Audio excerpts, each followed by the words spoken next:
Adidas Ultra Boost 5, silence, on tourne. Bonjour à toutes, bonjour à tous, bienvenue sur Trail Session. Aujourd'hui, je vous emmène dans l'univers d'Adidas pour vous parler d'une star, d'une icône qui va fêter ses 10 ans l'année prochaine. Je veux vous parler de l'Ultra Boost. Alors l'Ultra Boost, elle a existé dans différentes versions. Tantôt, elle portait le nom de l'année de la sortie, l'Ultra Boost 21, l'Ultra Boost 22. L'année dernière, l'Ultra Boost Light.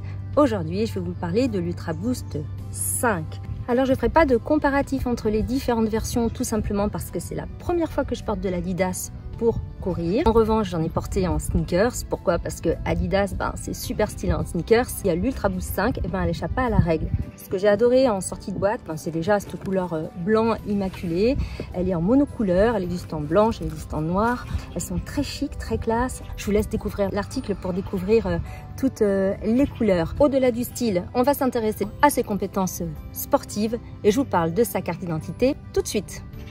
Alors l'Ultra Boost 5, c'est une routière, une chaussure qui est faite pour tes entraînements au quotidien, pour tes intermittents sur la piste, et tu peux l'amener jusqu'au semi et même jusqu'au marathon, car effectivement sa caractéristique principale, elle est donnée par sa semelle intermédiaire et la technologie Boost. D'ailleurs, elle porte son nom, technologie emblématique d'Adidas, ici appelée Light Boost. Pourquoi? Parce que dans cette nouvelle version, cette chaussure a été encore améliorée au niveau de sa mousse pour donner quoi? Encore plus de légèreté, plus de retour d'énergie et plus d'amorti. La technologie Light Boost est donc la plus légère, la plus réactive, la plus performante de toutes les semelles intermédiaires jusqu'à aujourd'hui.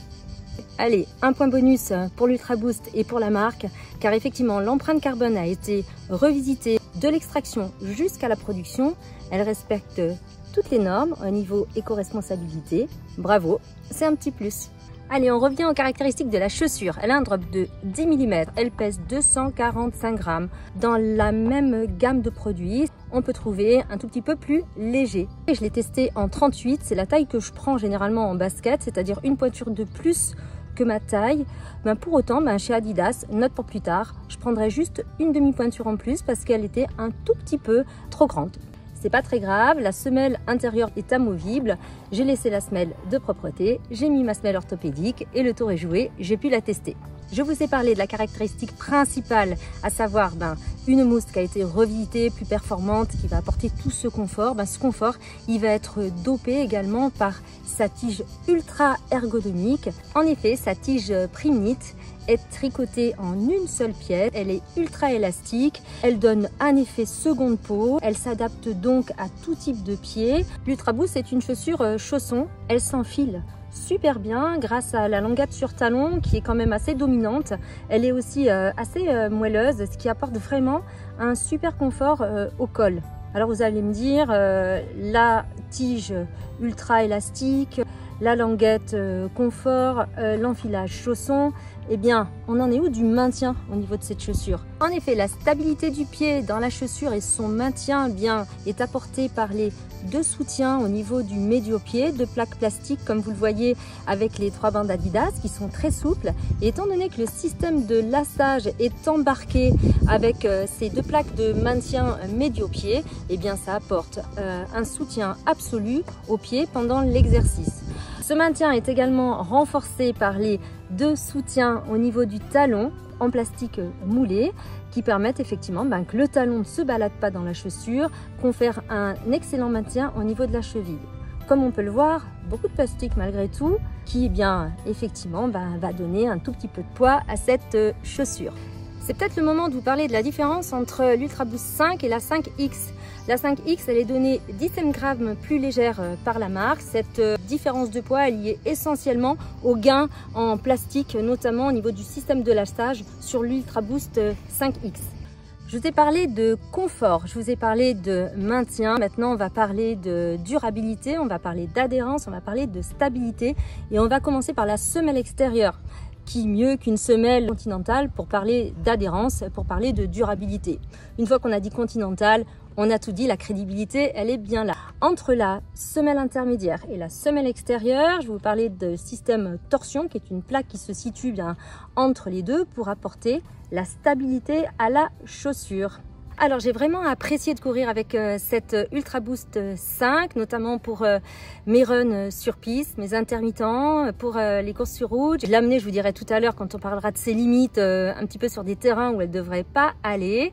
Je ne suis pas une coureuse sur route, je suis plutôt une ultra trailer. Je recherche du confort, je recherche de l'amorti, je recherche de la stabilité, de la sécurité. Pour toutes ces compétences-là, elle fait vraiment le job. Elle a une adhérence vraiment parfaite. Moi, je m'y suis sentie vraiment très bien à l'intérieur. Au niveau du chausson, j'ai un pied un petit peu large et là vraiment on a l'impression que c'est une chaussure qui est complètement personnalisée. J'ai bien aimé le système de lassage et la languette qui se balade pas de tous les côtés. Ce que j'ai moins apprécié, mais ça ne tient qu'à moi, je suis vraiment à la recherche de l'ultra confort et l'ultra moelleux. Je l'ai peut-être trouvé un tout petit peu trop rigide au niveau des transitions et on va dire allez un tout petit peu plus lourde que certaines chaussures de la même gamme que j'ai pu porter. Ce que j'ai évidemment apprécié, c'est son côté sneakers parce qu'elle est vraiment cool, elle est hyper classe avec une tenue blanche l'été ou avec une tenue noire, une tenue un peu chic dans sa version noire. Franchement, elle est canon de chez Canon. Alors je pense que j'ai poussé le bouchon un petit peu trop loin parce que je l'ai amenée en vacances avec moi pour la porter en sneakers. Et puis j'ai pas pu m'empêcher d'aller courir. Je peux vous dire que sur les terrains stabilisés, l'adhérence elle est quand même assez sympa. Ça fonctionne bien. En revanche, je l'ai amenée sur des terrains un tout petit peu escarpés, donc elle en est ressortie plutôt noire que blanche. Et moi je me suis retrouvée plutôt sur les fesses que sur mes pieds. Donc là on voit bien les compétences et la différence entre une chaussure de route et une chaussure de trail, il n'y a pas photo. Celle-ci en tout cas, elle est bien faite pour la route, bien faite pour la piste et ne va pas t'aventurer dans des petits sentiers de trail, ça marche pas. Voilà, je pense que j'ai fait le tour de cette chaussure et toi si tu es fan de confort, de retour d'énergie, de dynamisme, de stabilité et que tu es fan aussi de sneakers, cette chaussure, tu vas vraiment l'apprécier pour tes runs au quotidien, pour tes semis et elle va t'emmener, comme je l'ai dit tout à l'heure, jusqu'au marathon. En revanche, si tu es plutôt à la recherche de performance, de vitesse pure, je t'invite à aller chercher des modèles plus explosifs dans la marque. Tu pourras y trouver le modèle Adizero Adios Pro 3 ou l'Adizero Takumi Zen 10 présenté par Serge Fortini dans notre webzine. Ah oui, je vous ai pas parlé du prix, elle fait 180 €. Pour l'info, cette vidéo n'est pas sponsorisée. Je remercie Top 4 Running de m'avoir envoyé la chaussure pour la tester. Si tu as apprécié cette vidéo, et c'est le cas si tu en es là, donc n'oublie pas de la liker, n'oublie pas d'en parler autour de toi et de faire abonner tes amis sportifs à tous nos réseaux sociaux. Moi je te dis à bientôt pour de nouveaux tests et merci de nous suivre.